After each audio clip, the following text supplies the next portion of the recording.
second attribute is called as an info attribute. See now,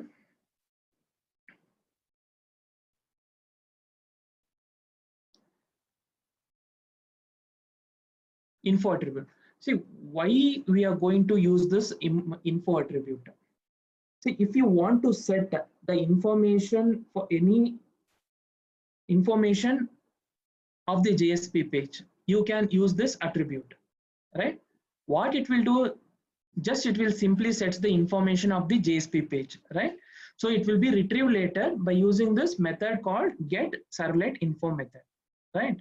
So now, in order to demonstrate this, see here how to set the information. See page, I'll use the attribute called as a info, welcome to JSP, right? And I'll print today's date is, right? I'll just create an instance for this class java.util.date, then I'll print today's date and time, right? See now I'll show you, I have to use this method. I'll show you this. See here, I have an NetBeans editor here. So this is an index.jsp, right? So I have set one information here. Where I have set the information here, I have used this info tag for setting the information. Info equals to welcome to Java programming. This is an information I have set here.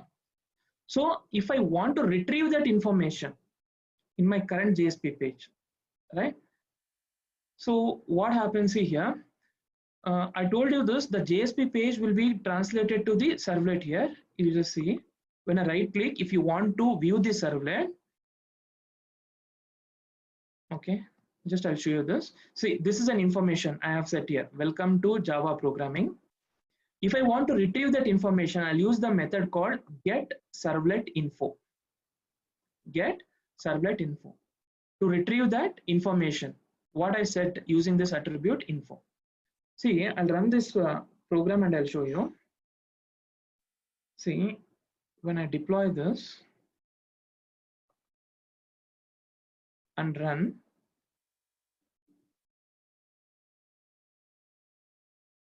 see here,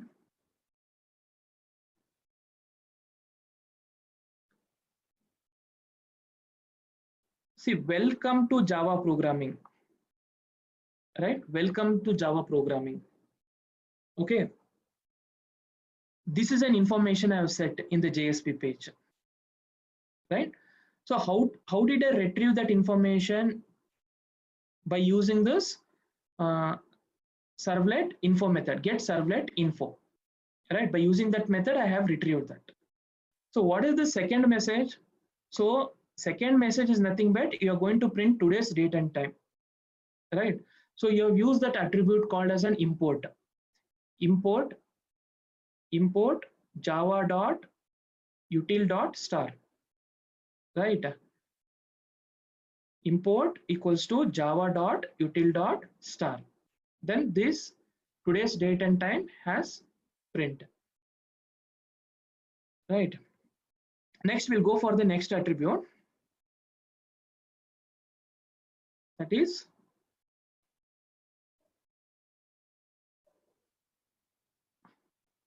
what is the next attribute?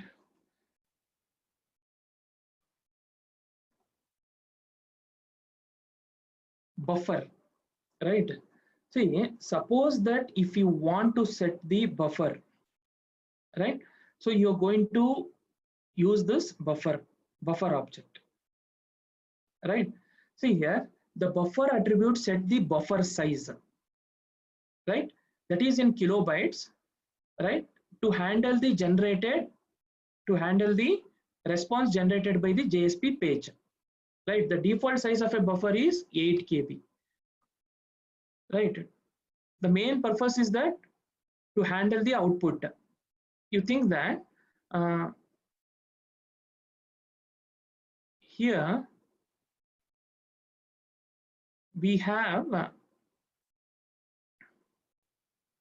this is client and this is server, right? What happens here? See, the client will send a request here, right? The server will send a response. How the server will be sending a response? How the server will send a response? And where it will be displayed? So here it will be displayed, right? The information will be displayed in the browser using this out object, right? You think that using the print writer, out is an object of print writer here, right? See, out is nothing but it is a buffer object. See, what I mean to say is that you can set the size of a buffer here, right? See the size, so the default size will be around 8 KB, right? And you can set the buffer size. See here I have set around 16 KB, you think that, right? Now the buffer size is 16 KB. Here you see the buffer size is, you think in this case is 16 KB, right? Now you think that the servlet has to send information, right? About 16 KB of data has to be sent to the client, okay? Right? So what happens, that information will be written at the client side. Yes or no? Now what happens if the servlet wants to send around 20 KB of data, right? So in that case, what happens here? The buffer will be full. Up to 16 KB of data it can accommodate. So after 16 KB, what happens? The buffer size will be full. So then what happens? This buffer, see, then what happens? You are going to use one more attribute called as an autoflush. Okay. Now what happens here? The 16 KB of data will be occupied here. That 16 KB of data will be flushed to the client side. It will be displayed. So after that, another 4 KB of data will be occupying this buffer. Then this data will be displayed in the browser, right? So here, what happens here? See, I'll just show you this example here.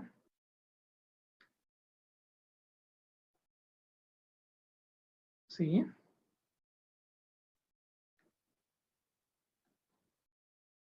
See, Autoflush we have.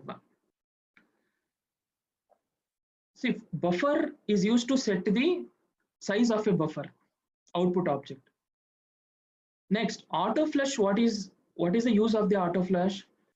To flush the content of the buffer, right? See, this Autoflush attribute is having two values. One is called true, another is called as a false. So what happens when it is true?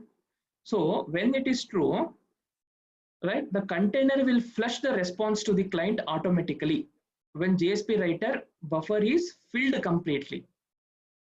So what happens when it is false, right? See, when it is false, value to the Autoflush attribute, the container will raise an exception. When the buffer, when this attribute is set to false, when the buffer is full, so the container will raise an exception. What is that exception it is going to raise? It is going to raise an IO exception. That is buffer overflow. Then what happens when JSP writer buffer is filled response completely, right? So here I'll just show you this example. See.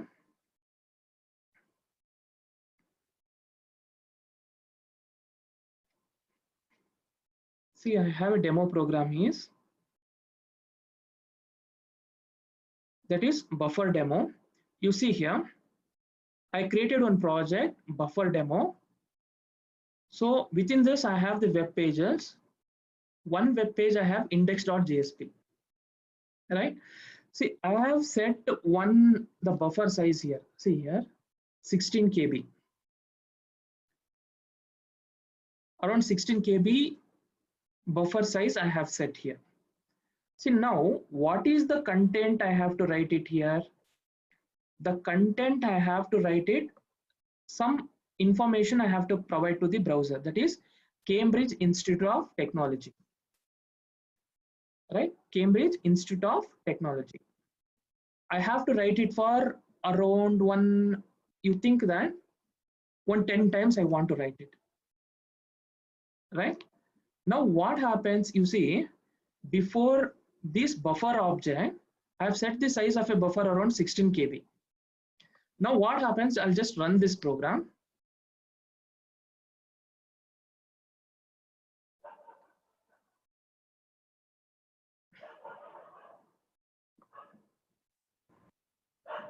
See,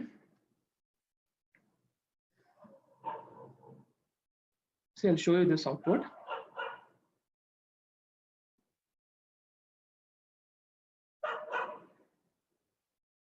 One more time I'll run this. See, I'm going to deploy this buffer demo project.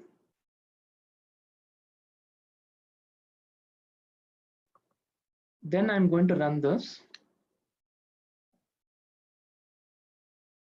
See what happens here, 10 times. 1 minute, I'll show you this.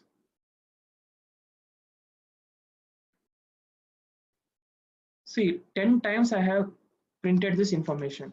So no problem. The 10 times the information is being printed. Okay. Now you just see that I'll increase the size of the buffer. Now I'll increase this size of this buffer. Now you see. So in this case, see here, auto flush I have set to false. See, buffer, and I told you this buffer and auto flush, they are used with conjunction with each other. When buffer is 16 KB, auto flush is false. What happens? I told you in this particular case, when the buffer is full, right, it will display a message that buffer is full, buffer overflow it is, right? Container will throw an exception here. See, if I am going to print this 1000 times, you see here what happens. I'll save this. Then I'll run this project. See, I'm running this project.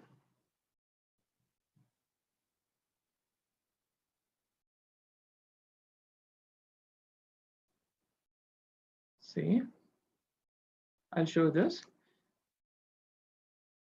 So you will get the exception, the buffer overflow exception. You just see here, java.io.exception, JSP buffer overflow, right? Why it is so? Why it is so? Because see, here the default size, here the size of a buffer I have limited to 16 KB, right? The buffer, when the buffer is full, what happens? It can handle only the 16 KB of data. When it is full, what happens? The buffer overflow error will come. Now you just see the beauty of this Autoflush attribute. See, when I am going to make this Autoflush attribute as true, what happens? See, when this Autoflush attribute is true, when the buffer is full, the content will be flushed and it will be displayed in the client browser. Then after that, another 16 KB of the data will be occupied by the buffer. Again, that buffer will be flushed, right? So when this happens, when the buffer is full, when the buffer is full, see, and you have to set this auto flush attribute as true. Now you just see here, I'll just show you this. See, I'll run this program. See, I'll run this program.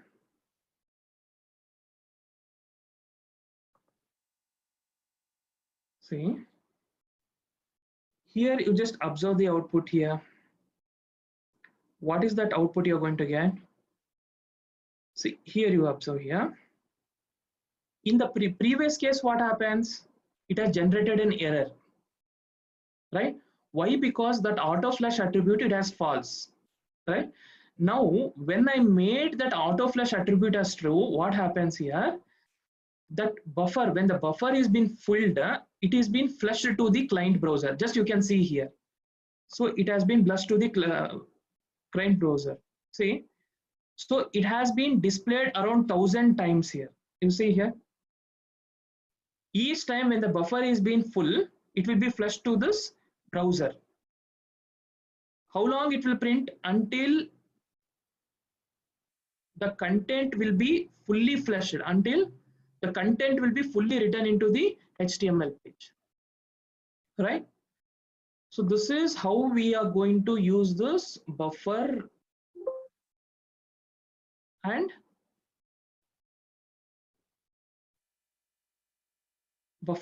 Autoflush attribute.